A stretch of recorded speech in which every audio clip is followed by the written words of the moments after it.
आजको दिन अचम्म भयो। 24 घण्टा जस्तो लागेन, 24 दिन जस्तै लाग्यो, किनकि धेरै कुरा सिकेँ, धेरै हाँसेँ र धेरै मोमेन्ट्सहरू महसुस गरेँ। Day 36 of my working. आज म 7 बजे उठेँ। बिस्तारै आँखाले बिहानको उज्यालो देख्यो अनि मनमा छुट्टै खुसीको अनुभव भयो कि आज केही खास हुनेवाला छ। जर्नल खोलेँ, पानी पिएँ र हाई प्रोटिन ओटमिल तयार गरेँ। यसको स्वादले दिनको इनर्जी नै बदलिदियो।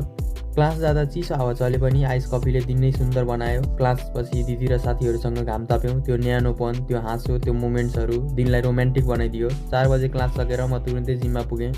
आज पुस डे भएकोले flat bench press, incline dumbbell press गरेर सोल्डर प्रेस र साइड रेस्ट गरेँ। त्यसपछि ट्राइसेप पुस डाउन र ओभरहेड एक्सटेन्सन गरेँ। अन्त्यमा पुसअप फेलियरसम्म गरेँ। पम्पले शरीर फुल्लियो र मेरो मन पनि आनन्दित भयो। त्यसपछि हामी गयौँ सम्योन बुसानको नाइट लाइफ।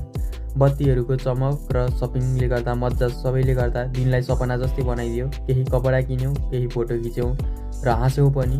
त्यसपछि राति कान्तिपुर रेस्टुरेन्टमा पुग्यौँ। नेपाली स्वादको याद आउने ठाउँ। खाना निकै सजिलो थियो तर अनुशासन नै पहिलो थियो, त्यसैले घरमा जस्तै दाल र रोटी खाएँ। आजको दिनले आफ्नो रुटिन जोगाएर पनि मोमेन्ट्स इन्जोय गर्न सकिन्छ भन्ने प्रुफ गर्यो र घर आएर भोलिको खाना तयार गर्दै आजको दिनको इनर्जी लिएर सुतेँ।